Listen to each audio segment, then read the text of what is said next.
Welcome to another edition of Pittsburgh Sportsline live in the BPTV studio. Thanks for watching us. I'm Al Levine, the Talking Machine. I got Chip Hayner with me. Got Smoking Jim Frazier there. And we're going to do our live show here. Thanks for watching us on Comcast 7, only in Bethel Park. Verizon 32 in Bethel Park and the surrounding area from Nemacolin to Cranberry and Wexford. We appreciate all of you watching the show, and thanks for watching another show. We got a lot of great sports to talk about. Thanks for all the likes and watching our shows on Facebook. We appreciate that. We're up to 6,756. We dropped about 10. But like my daughter Casey told me years ago, don't worry, Dad, there's always some haters. They like you, then they get away from you, and they just work with us. So we appreciate that. And I was at the pizza shop and talked to George, and he said, hey, how long you been doing your show? Because I delivered pizzas up to the theater, and they said, we're ordering pizzas because that Al Levine talks on Sportsline about getting pizzas at 412-831-1900, Olive Oil's Pizzeria. So I said, hey, thanks for sharing that info with me, and whoever's watching, order those pizzas now. They'll make them up fresh. We appreciate it. I got some promos to show you, and the first one I'm going to show, I don't know if I need Jacob to adjust this, but I got my first promo right here. Olive Oil's Pizzeria. Jacob, that's great. Great camera work there. I appreciate that, buddy. You come back strong. Call 412-831-1900. They give us an extra large pizza and a hoagie. Smoking Jim still left a piece because he's still writing his opening monologue. He's going to knock it out of the ballpark. But this one I'm going to switch up, Jacob. I'm going to be emceeing an event called the Bethel Park Flood Relief Family Fun Festival at Independence Middle School. Sunday, 4 o'clock to 7. My friend Bob Ridgway has his group Shady Mugs playing. There's vendors, there's truck vendors, there's raffle tickets. They got raffle baskets, live music, a kids zone. They got sponsors. They got people coming from everywhere to help promote it. It's been on TV. Local TV station, they've been promoting it. A lot of people in the area are putting it up there on Facebook. I'll put it on my page tomorrow to give you some more details of the Bethel Park Flood Relief Family Fun Festival. So check that out. Sunday, 4 o'clock to 7. I'll be emceeing it. Mayor Jack Allen will be there. I heard he's going to be around, and many other people from Bethel Park community. We appreciate all your help. If you need to call to find out more, call 412-260-6073 and ask for Megan. Megan's one of the fine ladies that is putting this together and making it a success. So thanks for all your help to help the Bethel Park flood relief victims. So we'll have a fun time on Sunday. Now, I'm also with the Community Foundation. This is bpcf.org. They have money for you, from $100 to $5,000 for your group in the Bethel Park area. I even think the Family Fun Flood Relief, they'll be getting some money from that Bethel Park Community Foundation. So check it out. Get an application at bpcf.org. And you can find out more there. Appreciate that. Let's see what else I got. The Bethel Park Historical Society Schoolhouse Arts and History Center. They're a 501c3 doing a lot of great things in the Bethel Park area. They just got 5,000 new windows. So check out the place. They rent to local businesses. They have different events at different times of the year.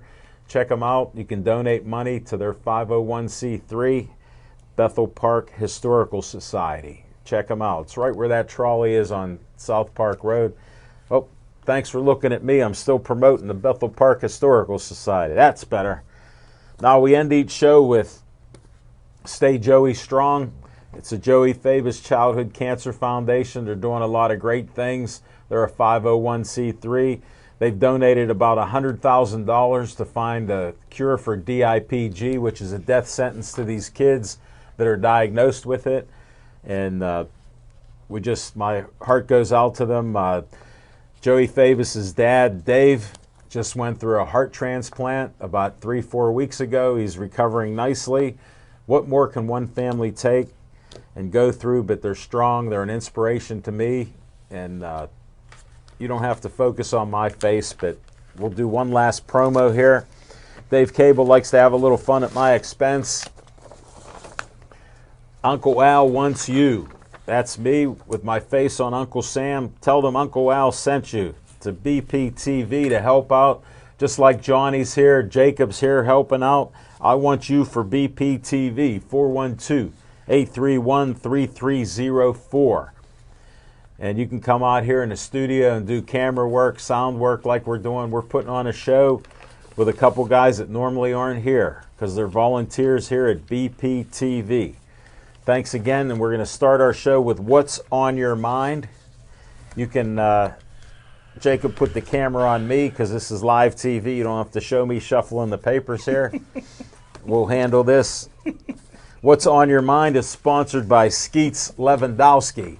That's our man Skeets. He wears many hats in the boxing community, but he works on anything and everything that runs on gas. Believe me, he's helped me out. 724-348-4715. Give him a call. Tell him your Uncle Al sent you to Skeets Service Station. It's past Mineral Beach and Trax Farm. You can't miss it on 88. It's a red, white, and blue area. They got an American flag out there, and it says Skeets Service Station. They will work on your car, your boat, your truck, your weed whacker, you name it. That's what I got for you. Now I got to ask Smokin' Jim Frazier, what's on your mind, Smokin' Jim Frazier? Thanks, Al Levine, the talking machine. And if you want the green, there you go, buddy. See Get that camera there. You got to focus on. This one, get my man Smokin' Jim Frazier. Nice catch, Smokin'. Hey, thanks very much. And we'll get this camera straightened out because I'll just keep talking and they can. There we go. Look at that handsome mug. There he is. I appreciate Johnny Be Good back there. My main man's back there today. Johnny Mariano's here. But I tell you what, when you can't work your GPS real good, they write out the directions for you how to get where you need to go. Little old school, yeah. Little old school. But that map is accurate, to be very honest. Get you where you need to be. I spent some time last week in Canton, Ohio for the NFL. This looks like Pittsburgh. There you go. I spent some time in Canton, Ohio last week at the NFL Hall of Fame. Congratulations to all the inductees. Well, you had to see your hero. Greatest football player I've ever seen. Offense, defense, special teams. What a speech he gave. Anybody. What a speech he gave. Who, yeah. Joe Green? No, Ray Lewis was the greatest I've ever seen. What a speech he gave. I don't believe a word of it. I don't think he's sincere at all. I think he's a phony. Oh, come Just on. my humble One opinion. phony on the football field. That's all I know. But hey, where was the white suit? That's what he needed. Well, what's on my mind is, I tell you what, man. What is on your mind? Just a couple of things. I tell you what, I'm a big Clint Eastwood fan. Me too. I really didn't realize that my favorite Clint Eastwood movie, and I've been watching it every day for about a week, Hang 'em High. Oh, that's man, a good one. That was a good movie, man. After the show, I'm going to go back and watch it again, man. Go look at Fistful of Dollars. Check that out. High Plains Drifter is one of my personal favorites. Over Hang 'em High? Mm-hmm. Okay. But, hey, I got a question for you guys, and you don't have to answer it. But it hit me last night. I was wondering why so many Asian women are dominating professional golf, but you don't have any Asian men doing well. I don't know if anybody have a 10-foot pole they want to touch that with, but maybe that's food for thought. Maybe y'all can get back to me next week on that. 8 out of the top 10 women golfers are Asian. But, so, anywho, that's... I got nothing for you. You got nothing for I got nothing for you. Nobody got a that. 10-foot pole. No, I have a 10-foot pole. I'll touch it. Okay. They might be in the top 10 because they're doing so well. Yeah, okay. There you go. There you go. I get right to the point. I got some theories on that, but hey, Why don't you tell us? How about my Buccos 4-7 in the last 11 games. But Thank you, Mr. We'll Negative. talk about that. I'm still sad We'll end the show with Bucko Talk. that they got rid of the best prospect they had in Austin Meadows since Barry Bonds. He wasn't even the best prospect. In my opinion, best prospect I've seen. Not that it has anything to do with the truth. Meanwhile, what happened to Adam Frazier? He's hitting left-handers like crazy, and they didn't play him the other day. I like what it. happened with that? Yeah, a little bit of reverse discrimination is going on. But how about when I told everybody that I would have traded Juju before Martavis Bryant? I didn't think that Juju was a blue-collar city player, and they think that he wasn't focused in the offseason, traveled all over the world, and now he's pretty much screwing up in practice. I would have sent him to the West Coast where he belongs. But who knows? I haven't given up on him yet. Yeah, you can't win championships with guys like that. But anyhow, that's just my We haven't opinion. won championships in so many years with the guys we do have. Yeah, because they got this Antonio Holmes curse. But what's on my They have mind? the Le'Veon Bell curse. Le'Veon Bell curse is another one. Hey, what's on my mind is T.O. inspired me. T.O. in his speech, Hall of Fame speech, he inspired me. And because of T.O., I'm putting in some people in the City League of Hall of Fame that I said I would never put in. And I can't wait to hear although I will not put in the arrogant folks that played in the Connie Hawkins Summer Basketball League. So if you're in the Connie Hawkins Summer Basketball League Hall of Fame and in the Ozenham Hall of Fame that's ran by Dap Porter, and you're not in the City League Hall of Fame, I'm talking about you. You'll never get in. But here's some of the people that I'm putting in this year. The 1989 Perry Football State Championship team. Yeah. I always said that Dr. Hart, a friend of mine and a friend of the show's, backstabbed me by not putting his son in the Gateway. And I don't think that's a reason to keep somebody out of the Hall I of Fame. disagree with you normally. Yeah. He didn't backstab you. He took care of his son. Well, let me see how well he's taking care of his son. His son is the best wide receiver I've seen since Larry Fitzgerald. Okay. 6'3", 200 pounds. The biggest scholarship he received this year, and he accepted it, was Ball State. Last I checked, they don't really play football down there. Harvey Smith took his son out of Gateway, put him in Penn Hills, best running back in the state, just signed a full scholarship to Howard University. Gateway has a receiver that nobody ever heard of named Corey Jackson. His 5 on his list is USC, Michigan State, Notre Dame. So you go to Gateway, you can play big-time football. You don't go to the Gateway, you go to Ball State and Howard University. But I'm putting they had punishment enough, so I'm putting the 1989 Perry's only state championship ever in City League. How about Fred Marshall? Just gave $25,000 to Westinghouse. Great quarterback, worthy of going in the Hall of Fame. And his son is Brandon Marshall. Wow. Fred Marshall is a great quarterback. We're putting him in with that big paycheck. How about Dana Knapp? Dana Knapp, her brother, I used to call the left-handed Dan Marino, Scott Knapp. Nobody's heard from him since he's been offensive coordinator junior out of college. But Dana's going in with her good looks. And she was a great athlete, too. And last That's a bonus. That's a bonus for the putting 20 people in. Congratulations. I counted the votes. A lot of people didn't feel like he would go in with only one championship, but when I'm counting the votes, and he's a friend of the show, and I think he's deserving to go in the Hall of Fame.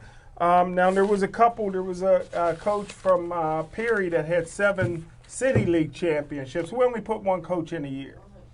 And so he come in second. to a coach that won one championship in 30 years. Friend of the show, Pat Carmack. Yay. You are a Hall of Famer. And that's what's on my mind. Wow, City thanks. League Hall of Fame, November 3rd Wow. at the Marriott, right across from the Center City Marriott, right across from the Console Energy Center. Wow. Nice, Smoking And the Jim. brothers trying to park your car, they don't have to valet parking there. Just trying to let you know. Watch you toss your keys. Make sure your insurance premiums are paid.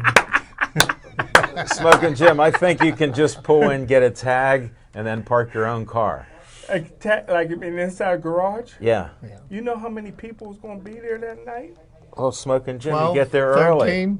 As many people that saw T.O.'s speech, right? You got to get there early, get your tag, all 15 and of go them, right? And we got to listen to him cry. It was the media's fault that the people have such a bad opinion about him. Wow.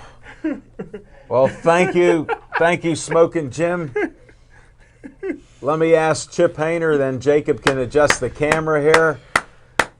Chip Hayner, what's on your mind? Oh, thank you, Alan. And This will happen in a second. Yeah, good evening, everybody. Jacob is good. Yeah, he is. He's light on his feet. But anyhow. Excellent. So No pun. first off, want to wish a very happy birthday to number 87, Sidney Crosby, 31 years old today. Want to make sure that we give some good wishes out to Sid the Kid, 3-time Stanley Cup champion. Also wanted to make note of another birthday for somebody this year who is the only person to have accomplished this feat in the history of Major League Baseball. This goes back to 1857. Happy birthday to the only man to throw a perfect game in the 1956 World Series, Don Larson. Excellent. He's still alive, Jim. He's still alive. He's like you. We don't know his age. And one of the greatest hockey players that ever lived. Okay. Now, Jim likes to think that Wayne Gretzky's the greatest hockey player that ever lived, and I would argue that Wayne Gretzky, I would say, would be on an even par with Gordie Howe. Okay, but Gordie Howe played for 4 decades. But one of the greatest Chicago Blackhawks of all time passed away today.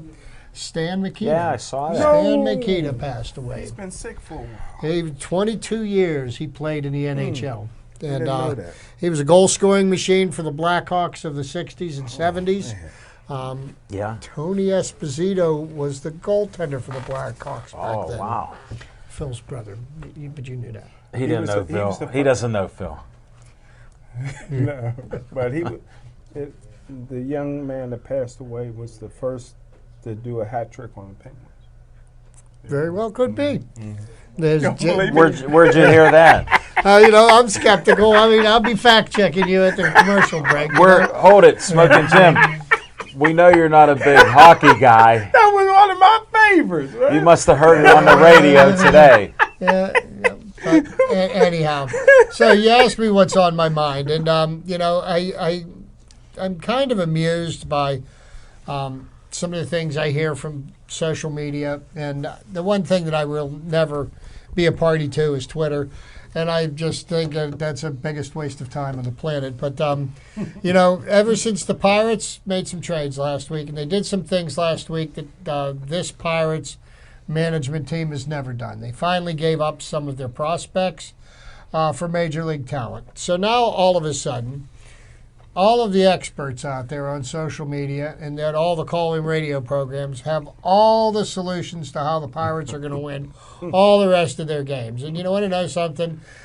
All of these people that seem to think that they know what the Pirates should do, what they shouldn't do, they need to just sit back and watch the baseball games and let the season play itself out. Because baseball's a funny game. Just when you think you've got it figured out, it figures you out. And apparently the people that we have running our organization have an idea of what they're doing. They had a plan, and the plan is bearing fruit now. And you know what? So instead of the uneducated looking for reasons to be upset with the Pirates, Why can't we just enjoy what we've got, which is a baseball team that's competitive in a year when nobody thought that we would finish anything higher than in last place in the major leagues and get the first pick in the draft? You know, so here's what. We got 50 some odd games left. Yeah. I'm going to sit back and enjoy the season, and whatever's going to happen, it's going to happen. It certainly isn't going to be because the Pirates management team sat on its hands at the trade deadline. They made moves. It's up for the players to play the game, and, you know, winning streak starts tonight. But that's what's on my mind. All right. Thanks, Chip Hayner. What's on my mind is I'm a bit of a history buff with baseball. And last night, the Yankees played the White Sox.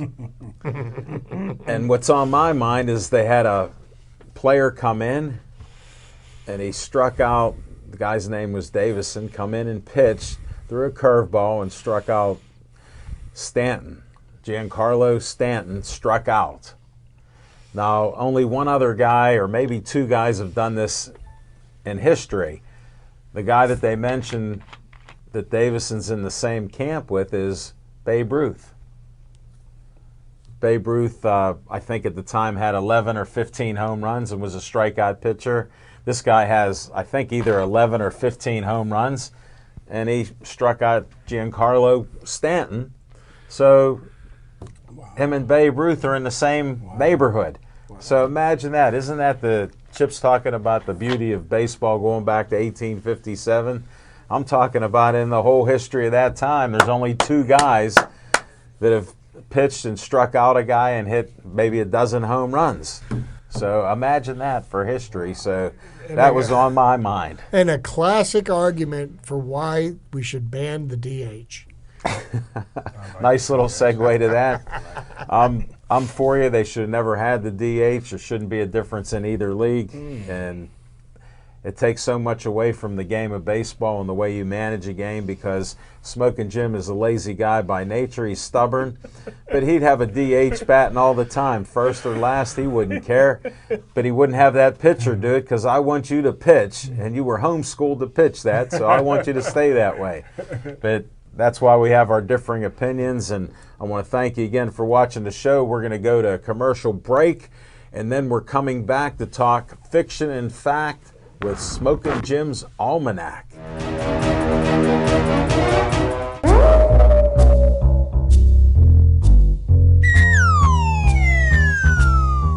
Thanks, Al Levine, the talking machine. This is a great day for me. What happened? Because I just got the chance to see my fellow Gateway alum, Zach, is here, man. As we all know, Smokin' Jim's a little bit of an embellishing type of guy, and We're recruiting him. I wouldn't want to say a liar, but his mother told him no to recruiting Zach to Gateway. And you know, women changed their mind. She did. She made it a stronger no that that's not happening. So, again, Smokin' Jim, as all of you that follow him on Facebook, he stretches the parameters of truth that become a little crazy there. So, well, I got a little fiction and fact from Smokin' Jim's Almanac, and I tell you what, you can kind of tie some of the things in we've been talking about with Zach Gateway? and others. Yeah. Now that Randy Moss is in the Hall of Fame, NFL Hall of Fame, yeah. The greatest high school football game ever seen was in West Virginia when J.R. House in the state championship football game. You've told us about this. Through 13 touchdown passes. You've told us this. But he wasn't the offensive MVP. He was the defensive MVP of the game after throwing 13 touchdown passes, which was a national record. But he was so great on defense as well. They gave him the defensive MVP, gave the wide receiver the offensive MVP. Well, I went down and seen this basketball player play when he was in 10th grade by the name of Randy Moss. Didn't know he played any football. Skinny kid. I heard he was a state champ in track, but I wanted to see the white guy. Yeah. They had a guard, a point guard. Because you don't practice reverse discrimination. Yeah. Just discrimination. Yeah, Jason Williams, they called him White Chocolate. Well, I mean, it was an exciting game. One slam dunk after another, one alley-oop after another.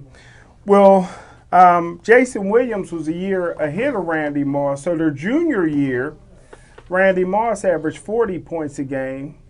Jason Williams averaged 30 points a game. They were the number 1 ranked team in the nation in high school basketball, but they could not play in the playoffs because they had to forfeit their games because the third best player on the team ended up got caught having sex with a teacher. And the only bad part about that, he was being homeschooled.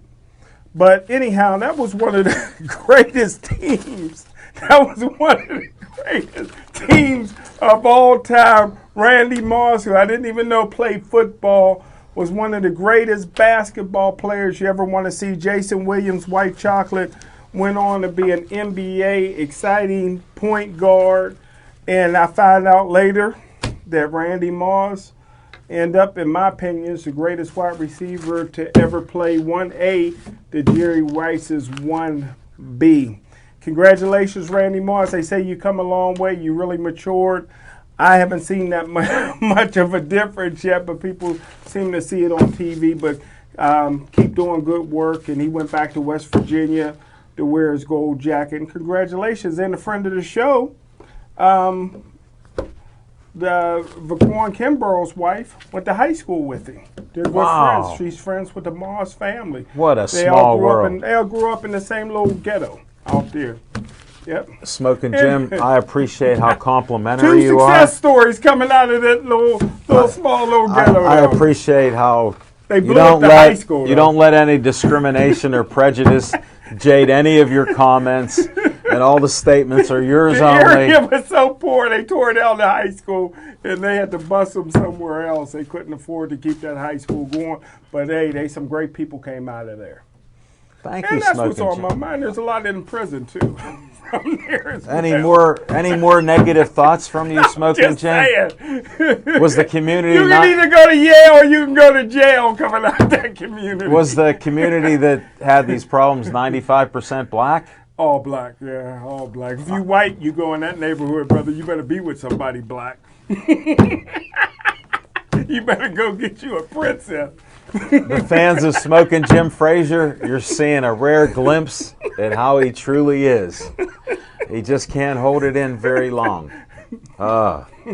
Thank you, Smoking Jim. We're going to move on.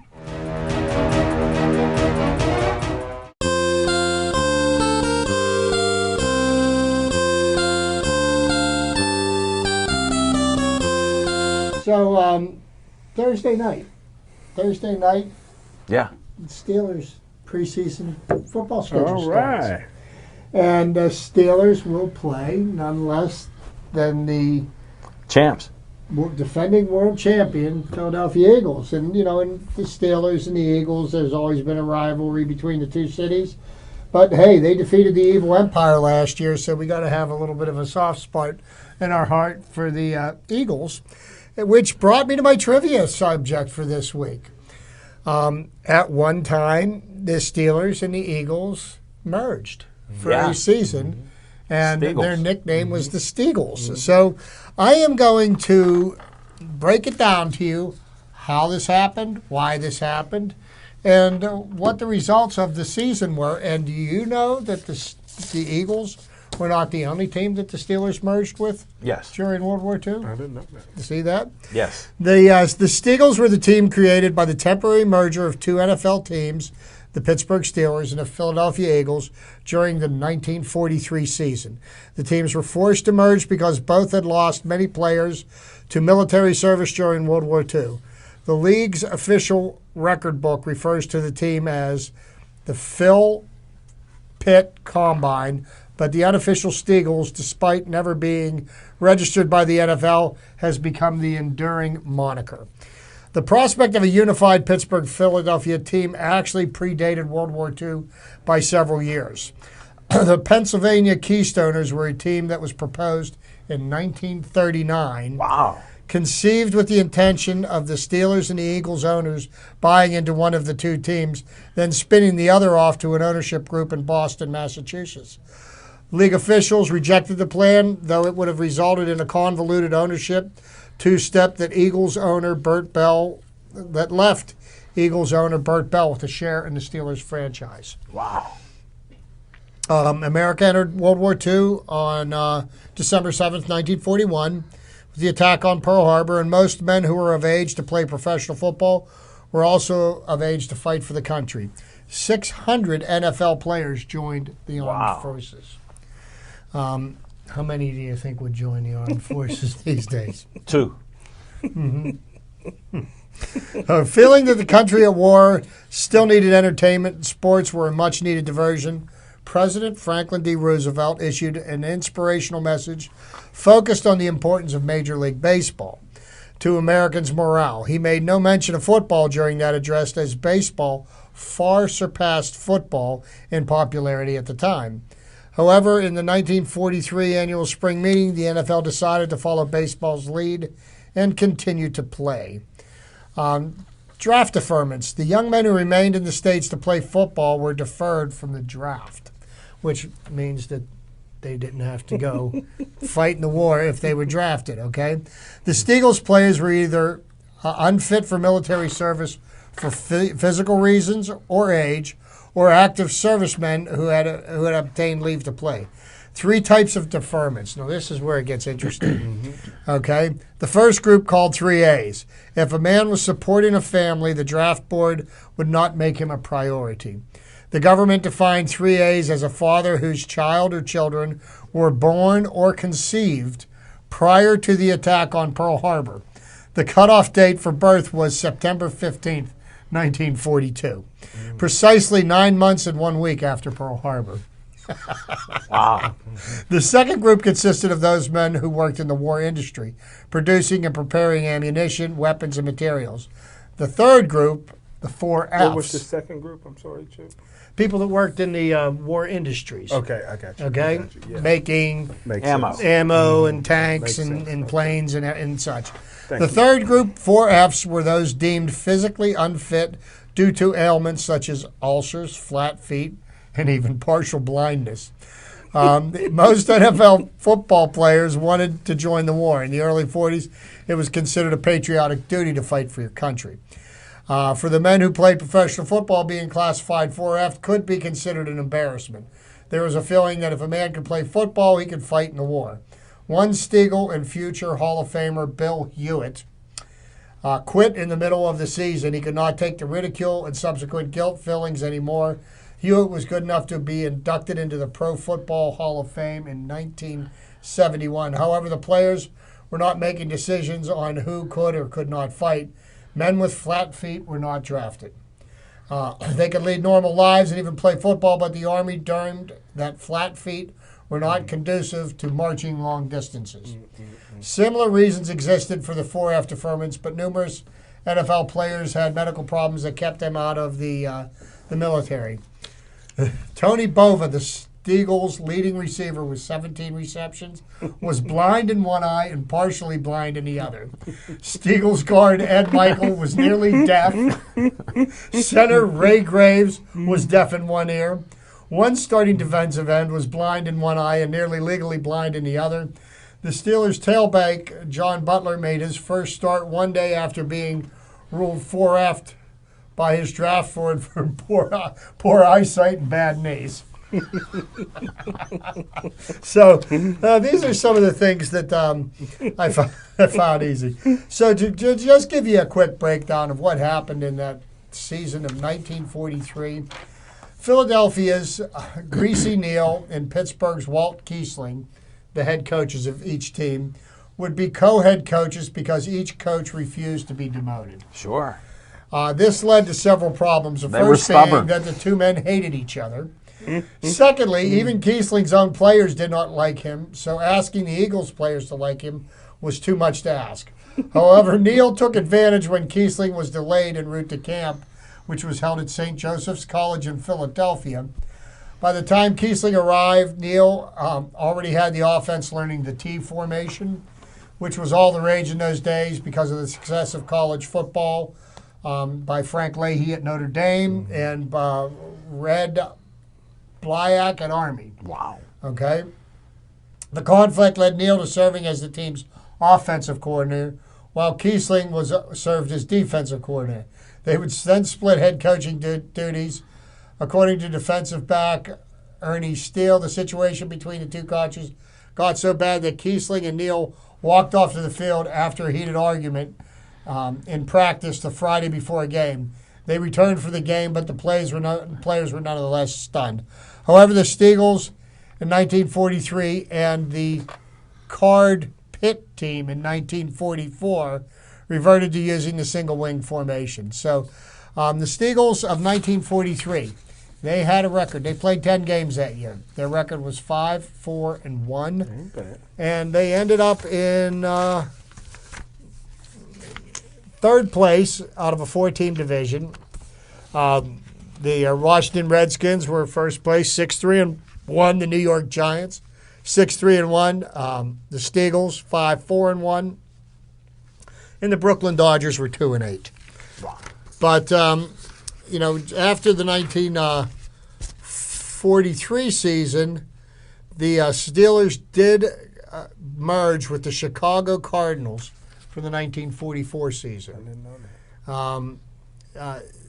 Created a team known as Card Pitt. The Card Pitt team was derisively called Carpet due to going winless, and the commentary that every team walked all over them. Wow. So,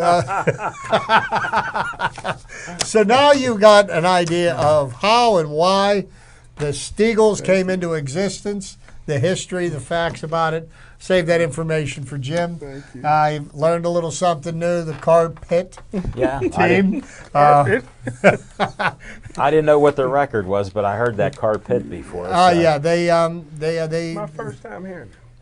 Oh, that's all right, Smoking Jim. You're like a new babe on the show. We try to educate you, and you try to disrespect it and don't like the Wasn't certain no blacks things. on that team. I understand that.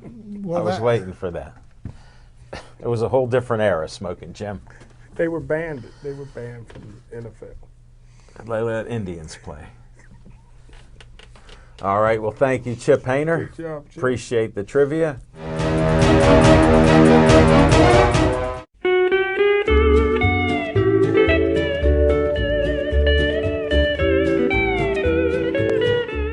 Thanks again, guys. We appreciate you filming this. On location is next week, August 13th, 930 Brookline Boulevard, $5 large one-topping pizzas, $5 large hoagies. That's Olive Oil's Pizzeria. Frank Fanera is having us there. He just asked me the other day when we're coming out. It's August 13th, and we'll have some fun there. We've got to check with our guests. We'll be doing a show 7:30 to 8:30 on August 13th. So come on out to Brookline Boulevard, 930 Brookline Boulevard. Pizza's just as good as it is here in Bethel Park, so appreciate that. And that's what we got going on next week. But on a sad note, I got a phone call from Coach Rock, and I wanted to share this with Chip and Jim. And his dad died. We know he was sick. Well, his dad died, and he didn't have much insurance, and they left it all on Rock. Nobody else is helping out.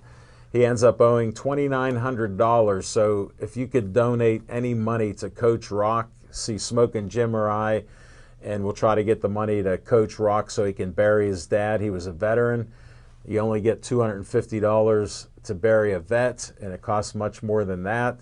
And he is $2,900 short. So anybody that knows us and knows boxing knows Coach Rock, what a good guy he does, what he does in the community. He was just inducted into the Pittsburgh Sportsline Hall of Fame for all the good things he does and the help he does to the community, and he's in dire need right now. He did call me and leave a message and said to try to get back to him, so I said I would try to promote this. So I'm telling you that Coach Rock needs help. Any boxers, trainers, anybody out there, even friends of our show, if you want to try to donate to Coach Rock, let me know. You can call me on my cell, 412-973-9611. All right, we're going to close this segment back, and we should get another commercial, and we'll go to a commercial break, and we'll talk Pirates for a few minutes to end the show.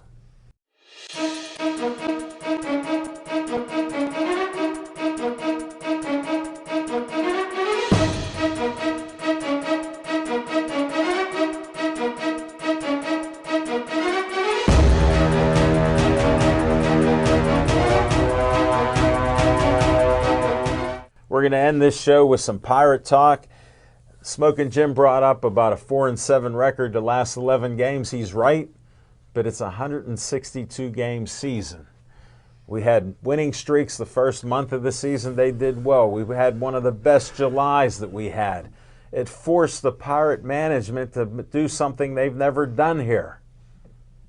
They hired a couple of players that are good to try to have us have a run at the second wild card team, which Smoking Jim will disrespect that because you only play one game, and what's that matter? You got to win a division.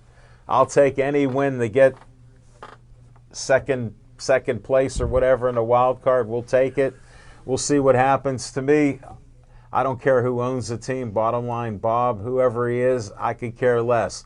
I watch the players on the team. I see a lot of good things. I see a lot of bad things. You're going to have that. You got inconsistencies all throughout the team. Look, you got Cervelli playing first base, and he has almost no range to get a ball. But I tell you what, I watched him Saturday night, and the reason the Pirates lost that game was not because of Cervelli. No, I'm not blaming him. He played adequately. I just want to bring up the point. Clint Hurdle said we don't have much range on our team when we had Bell playing. The only one he didn't talk poorly about was Josh Harrison because he got a wide range. But Mercer doesn't move that far. They call Colin Moran a statue, that he doesn't move that much. Well, so but these are the things that we work with, and we're still having some good play from these players, and it comes from all these areas. So glad Cervelli's off the DL. Hope he can play, and he has hit pretty well this year. So yesterday the Pirates made a trade with the Rays. It was actually a waiver wire pickup because they designated him for assignment, Andy Hechivera, who is a utility infielder. I have a feeling he may end up taking the place of Sean Rodriguez. And the Pirates picked up somebody else off the waiver wire just this evening, a left-handed pitcher named Buddy Boschers off the waiver wire from the Astros. Wow. And he's a left-handed specialist, and he may be somebody that they got a lot of right-handed arms in the bullpen with the exception of Vasquez. So, he was in AAA all year, never made it to the big club. But when you've got a pitching staff as stacked as the Astros, it's kind of hard to make, to make room for somebody. Sure. They probably have the best starting five of any pitching staff in baseball. Here's what I see across the screen. none. I'm watching ESPN. I see Morton. I'm thinking, where do I know Morton? Charlie Morton, throwing 90-mile-per-hour fastballs. Goes to Houston, throwing 96, 97, 12-2, 2.82 ERA. The water must be great down in Houston's all I can say because Garrett Cole's having a fantastic they've got year. McQuayers, they've got Verlander, they've got now Garrett Cole, they've got Charlie Morton, and a few others. And so they've got a very, very strong pitching staff. So, that's baseball. No, they blew up their team. Smoking Jim would have been crying like a baby if he was in Houston. They got rid of everybody. Houston and Boston are going to beat the snot out of each other, and whoever wins out of those two is probably going to win the series this year. The Red Sox are on pace to win, I'd say. 113. In the neighborhood of 115 games. The Yankees have crumbled like a house of cards. Only 9.5 back, and I think Aaron Boone may be looking for a new job come the end of the season because the Yankees He is in New York, and the criticisms are running pretty deep. Yeah.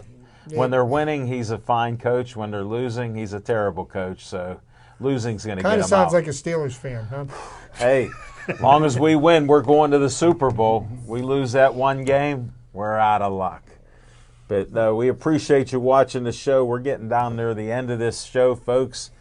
I'm thinking we only got a minute or so to go. I don't know what my control room's going to tell me, but we're sort of winding this stuff down. I'm going to be on Chris Moore's show Sunday at 5. Hope you call in. Man, I'm going to be at emceeing. Right. That's right. I'll be emceeing the the Bethel Park Flood Relief Family Fun Night, fun afternoon, 4 to 7. I may be a little tied up, Smoking Jim, because MC's got to talk a little bit, and that's why they got me there, help promoting the sponsors and stuff. I'll shout you out. And Yeah, you could.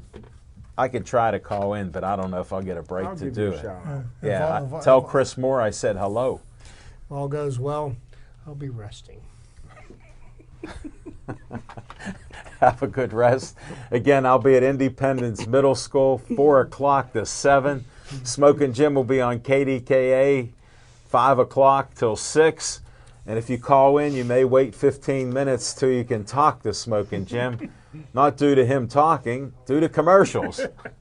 Somehow they have a lot of commercials. I've been on the phone 20 minutes waiting to talk to my man. And I tell him, we're just about done. I got the thumbs up. I'm going to end this show. Thanks to all of you for watching our show and putting up with this live show without our regular Devin Shea. We had Jacob here, we had Johnny, and we had Zach come in at the last minute. Brought us through with some pirate talk. This is Al Levine saying good night, and stay Joey strong.